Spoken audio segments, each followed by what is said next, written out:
Hello, this is Jeremy Hayes, host of Flash of the Rams, reporting from Port St. Lucie, Florida for Suffolk University. This vlog will be about the 2012 NFL Draft, the top 20 picks.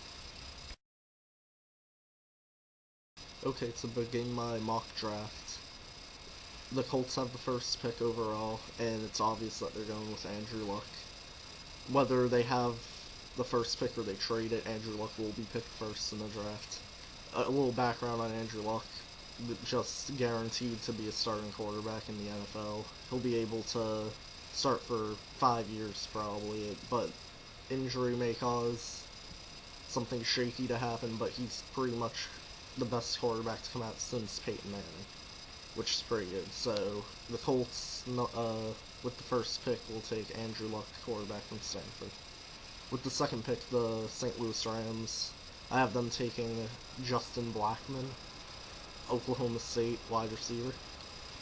The thing is, he probably won't go in the top 5, but the St. Louis Rams need a good wide receiver.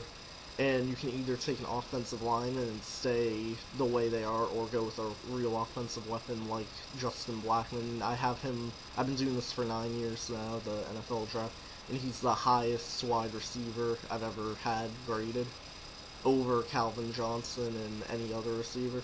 So I really expect Justin Blackmon to become one of the elite receivers in the NFL within 3 years, probably. So the third pick is the Minnesota Vikings, and I have them taking Matt Khalil from USC, offensive tackle.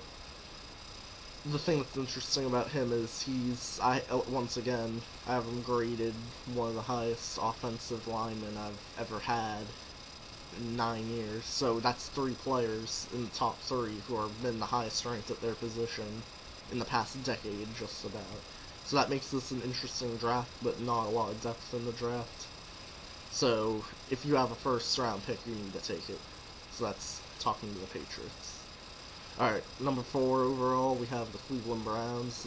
They need a lot done on their team, but right now you gotta go with just value draft picks. So Trent Richardson, running back from Alabama.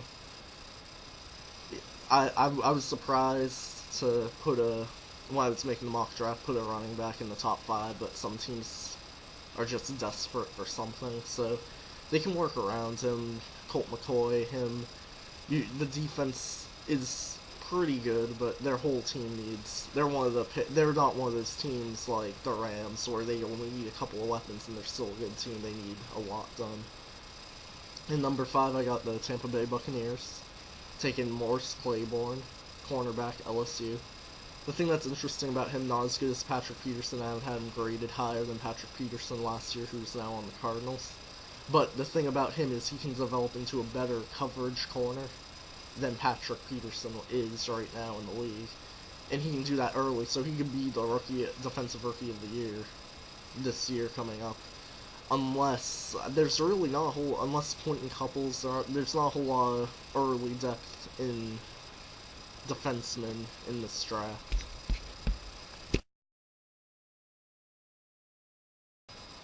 Moving on to the 6th pick overall in the draft will belong to the Washington Redskins, and the Redskins need a quarterback. So the only quarterback available in the first round besides Andrew Luck is probably Robert Griffin III, which I think is the first bust of this draft. I think the previous 5 guys I mentioned are going to develop into solid starters. Robert Griffin III, he's not going to cut it as an NFL quarterback. I think Tebow's inspired all these people to develop your offense around the quarterback, but you can't do that in the end. You're not going to win Super Bowls doing that. Maybe they might be able to make the playoffs. Robert Griffin, I see him making furthest, like Michael Vick, a championship game, but not the Super Bowl. Those type of quarterbacks just can't make the Super Bowl. And that's Robert Griffin III, quarterback from Baylor. The Jacksonville Jaguars have the 7th pick overall, and again, like I said with the Browns, they have a lot that needs to be done. So I see them taking Riley Reiff, offensive tackle, Iowa. Not a flashy pick, but it's a smart pick. You have 2 offensive linemen that are probably the top linemen overall in the draft. besides guard DeCastro from Stanford. But yeah, I think it's an iffy pick to me because they do need a lot done, but you need draft smart. Don't reach. Try and make your team good. Starting with offensive line and all this. And the Carolina Panthers with the 8th pick overall. Now the thing is, the Jacksonville Jaguars I don't think would need a defensive lineman, so they would pass on a guy like Quentin Couples, which I have him as the top defenseman besides Morris Claiborne in the draft. But the fact that he's fallen down to 8th is like amazing to me on my mock draft, and the fact if the Carolina Panthers select Quentin Couples, defensive end from North Carolina, they had a pretty good team last year. The big thing they need is defense. They signed a veteran cornerback. They can draft Quentin Couples. All of a sudden, you're talking about you have a well-rounded team, and they might have it's so tough when you're against the Falcons and Drew Brees and the Saints in that division, and the Bucks will come back with Josh Freeman. So that division's like monstrous, but we'll have to see. Cam Newton, if he has another year like last year, should be interesting. 9th pick overall, Miami Dolphins. I have the Dolphins taking David DeCastro, offensive guard from Stanford. I think this is another smart pick. You're not reaching, try to hope that you land a superstar, but he has a chance to be a Pro Bowler. Solid guard. Their offensive line was they have a lot of big names on their offensive line, but it's like they're missing something. I think they need like that one more young guy.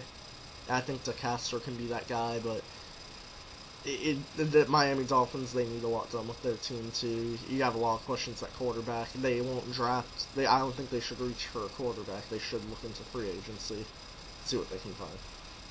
And 10 overall, Buffalo Bills, an interesting pick here. Luke, I can't pronounce his name, but the Boston College linebacker, inside linebacker. I mean, that makes me sound like I'm not a BC fan, which I'm not, but I've seen this kid play, and there's really nothing bad about him. He's a solid player. He'll be able to start for the Buffalo Bills. The Bills, they're stuck with Fitzpatrick for the next couple of years. Way to go on giving them that contract. I don't know why they would give him such a big contract for not being an elite quarterback, but I don't know. I think they see something in Fitzpatrick, so this is a great pick, inside linebacker from BC. Not a whole lot to say about him, but you're gonna get solid tackler, so it's a smart pick by them. It's Luke Kuechly, by the way. Kuechly.